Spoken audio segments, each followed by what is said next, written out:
It was a moment that cut deeper than I ever expected. A quiet devastation that crept in like a slow, aching tide. Lisa and I had always been the couple who could weather anything. That's what I believed. Ours was a bond built on understanding, laughter, shared struggles, and long conversations that stretched late into the night. But somewhere along the way, the silence between us had grown louder than the words we used to share.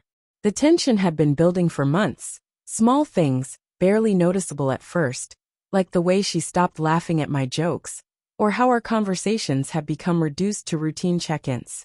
We both ignored it, brushing it aside, pretending it would fix itself.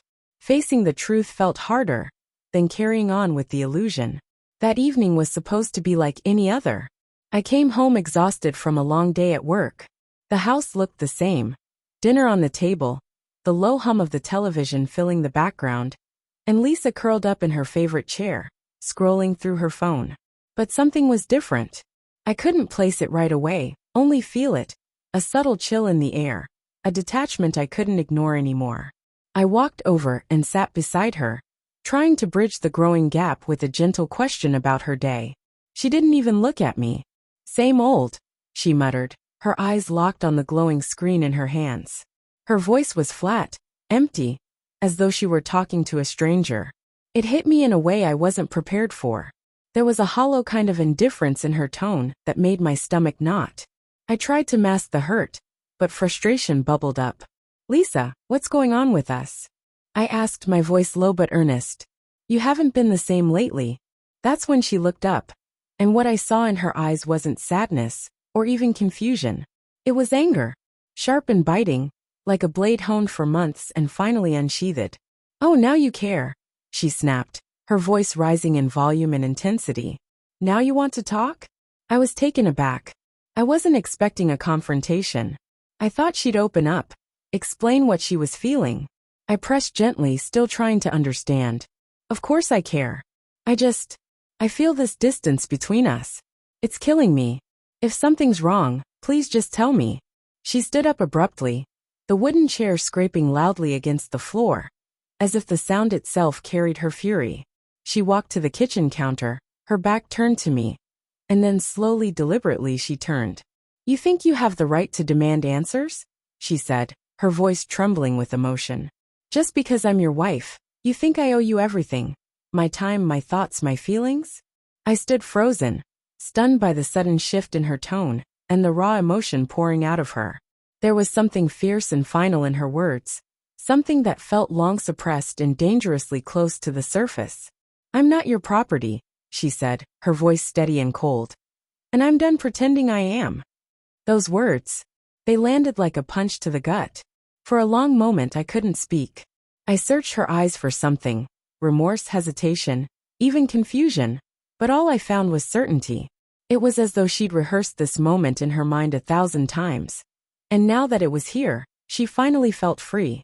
Excuse me, I asked, my voice cracking under the weight of disbelief. You heard me, she said, barely blinking. You treat me like I'm just here to serve your needs. Like I'm invisible unless I'm doing something for you. But I'm not going to live like that anymore. I wanted to defend myself. My chest burned with the need to speak, to explain that I had been trying, that I had felt just as neglected, just as unseen. But I didn't. Something inside me, maybe pride, maybe clarity, held me back.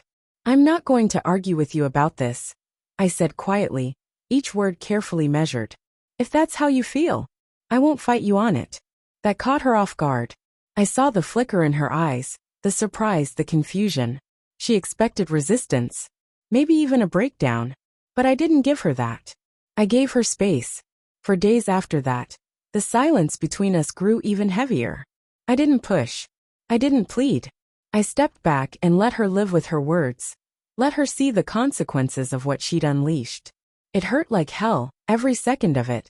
But I knew I had to let her come to her own realization, if there was one to come at all.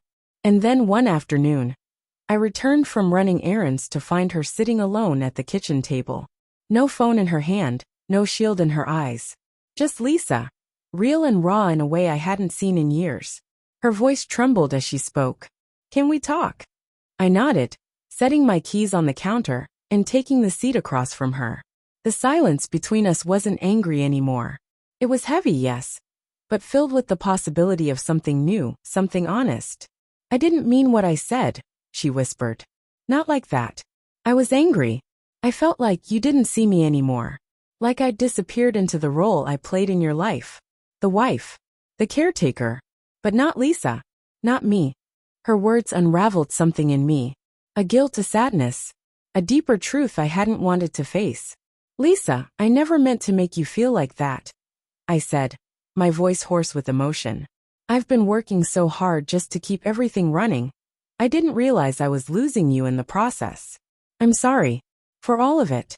She looked up then, her eyes glossy with tears, her fingers trembling slightly on the table.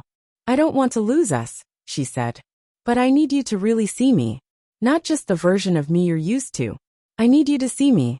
I reached out, slowly, gently, and took her hand in mine. I see you now, I whispered. And I want to learn how to keep seeing you. Every day. That moment didn't fix everything.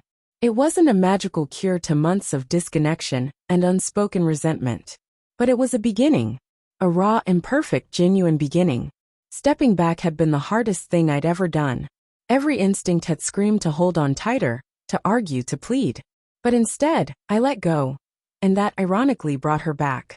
Not out of obligation, but out of choice. We both saw what life without the other might look like. And we both decided we didn't want that. It's not easy. Healing never is. But now we're learning to really see each other again. To listen, to speak honestly, to respect each other not just as spouses, but as individuals with their own voices, needs, and dreams. And that's the love we're rebuilding. Not the one we used to have, but the one we've chosen to grow together.